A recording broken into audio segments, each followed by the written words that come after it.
Magandang umaga mga kabay. So meron po akong estimate ngayon mga kabay, 39180. Ayan, ang model nito mga kabay is Steel 701 Stanley Chapso. Ayan. Bali, hindi ko na po siya iti-testing. Buksan na lang natin dahil wala na pong carbon brush, wala na ring takip.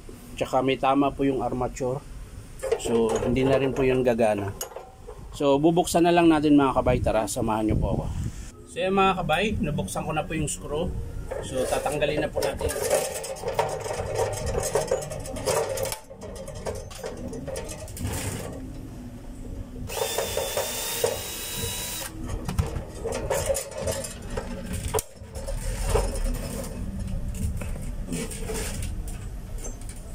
Ayan. Tatabi na po natin ito. So ito na po yung armature mga kabay. Ayan. Tignan na natin yung shafting mga kabay kung pudpud na ba o wala pa. So okay pa yan mga kabay. Ayun mga kabay, sira po yung commutator nyo po, na sumasayad. So sa field coil niya mga kabay,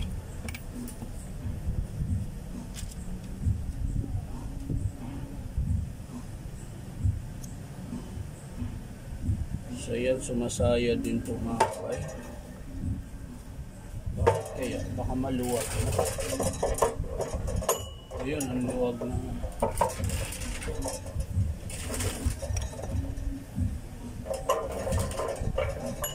Yung gear niya mga kabay, medyo okay pa po. Ang problema natin dito mga kabay, yung itong pinaka-housing nito. Ito po. Kasi medyo maluwag na eh. Kaya siguro sumasayad siya.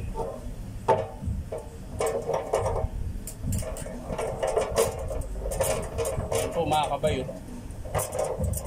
Laki na po ng palag niya. Pero subukan natin lagyan ng goma yan. Baka sakaling sumikip pa. So yan mga kabay. Papakita ko po sa inyo malapitan. Bari marami na pong sira mga kabay. So yan. Ito mga kabay. Tingnan nyo po yung palag. Ang laki na po ng palag. Tapos saglit lang na nahuhugot. Ayan o. Tignan mo. Oh. Dapat kasi niyan, bago mo mahugot yan, gaganon-ganon mo muna. Matagal bago siya mahugot. Pero ito, kahit hugutin mo lang ng dahan-dahan, nakakalas na po siya. Ayan po. So ibig sabihin po nito mga kabay, ito po, yung pinakalagayan niya ng bearing ay nakayod na po, medyo manipis na. Ayan. Kaya po yan may sayad. Ayan. Tingnan nyo po, makintab dito wala. So ibig sabihin mga kabay, kapag may load na yan, tatagilid na siya, gaganyan. Yan, tatagilid siya pag andar ng ganun. So sasayad na po siya dito sa may field coil. Ayan, tingnan po yung field coil, makintab din. Ayan. Diyan po tumatama yung armature kapag umaandar. Ayan. Pero ito mga kabay, hindi na talaga umaandar man to, kaso lang mabilis kumain ng carbon. Ayan.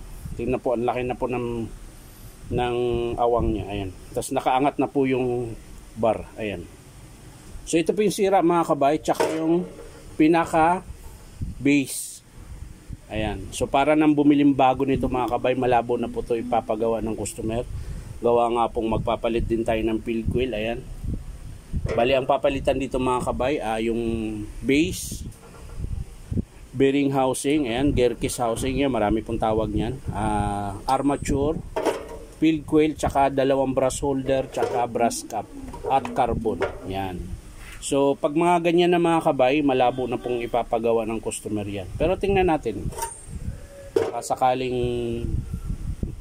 meron kasi iba kahit kapresyo na ng bago, pinapagawa pa rin nila kasi daw katwiran nila matagal na sa kanila.